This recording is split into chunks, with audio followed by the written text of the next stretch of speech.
Selamat datang kembali di pembahasan mendalam kita. Hari ini kita mau gali lebih dalam satu strategi negosiasi spesifik nih.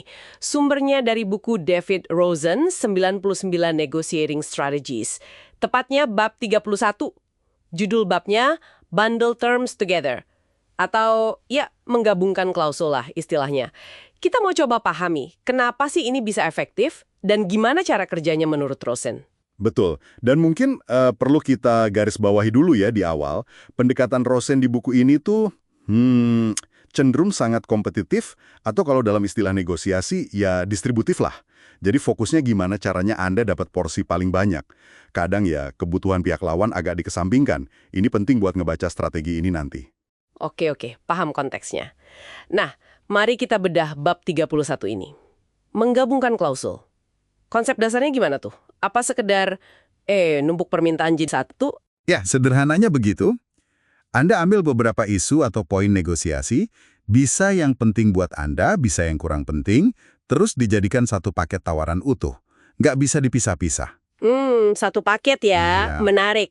Rosen pakai analogi rider di legislasi AS ya, yang klausul tambahan nebeng di RUU utama itu. Iya, persis. Analoginya pas banget. Jadi ada klausul nebeng yang mungkin nggak ada hubungannya sama RUU utama, tapi karena RUU utamanya penting, ya ikut lolos juga.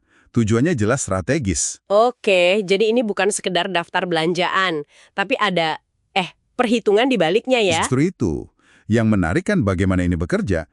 Misalnya Anda tahu nih, ada satu poin yang penting banget buat target Anda.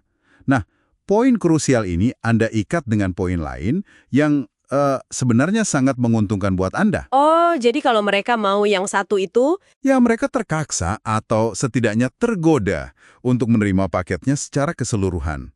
Termasuk poin yang tadinya mungkin bakal mereka tolak kalau ditawar terpisah. Gitu loh. pinter juga ya. Jadi kuncinya di pemilihan poin yang digabungin itu, Dom? Tepat sekali. Makanya Rosen bilang, Anda yang desain paketnya. Ini bukan asal campur aduk. Harus tahu prioritas mereka apa, prioritas Anda apa. Baru dirancang paketnya. Terus ada variasi lain juga kan disebutin.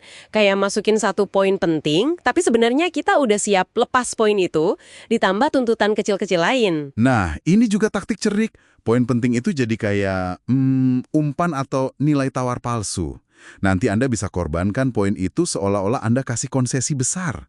Padahal dari awal memang udah rencana. Sambil berharap tuntutan kecil lainnya yang justru penting buat kita udah aman di paket awal. Bisa jadi begitu. Atau ya, untuk memancing konsesi balik yang sepadan dari pihak lawan. Intinya, ini cara untuk mengontrol alur negosiasi. Mengontrol alur dan menciptakan leverage ya, daya ungkit. Betul, bundling ini bisa jadi alat yang kuat banget buat itu. Anda bisa arahkan fokusnya, dan ya, dalam beberapa kasus, sedikit memaksa penerimaan poin lain. Dan kata Rosen, ini sering nggak dipakai orang. Sayang banget dong. Iya, ini observasi dia yang cukup menohok ya.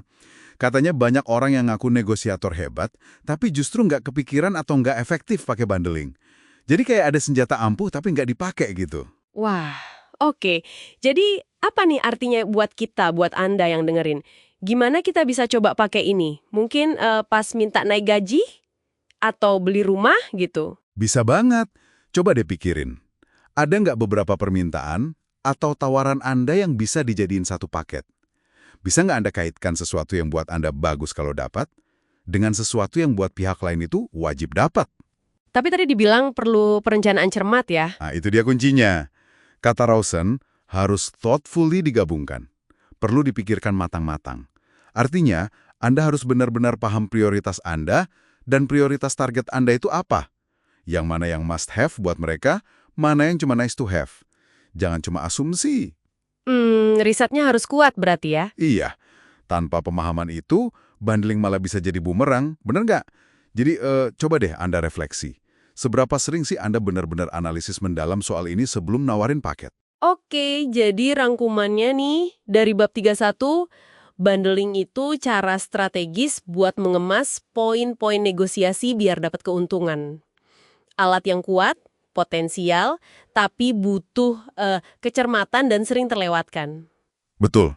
Nah, sebagai penutup nih, mungkin satu pemikiran lagi dari bab ini. Mengingat strategi ini butuh pemahaman mendalam soal target. Apa ya resiko terbesarnya kalau Anda salah baca prioritas mereka pas coba bundling? Seberapa cepat taktik yang tadinya dirasa cerdas ini, malah bisa balik nyerang Anda sendiri di meja negosiasi? Pertanyaan bagus tuh buat direnungkan.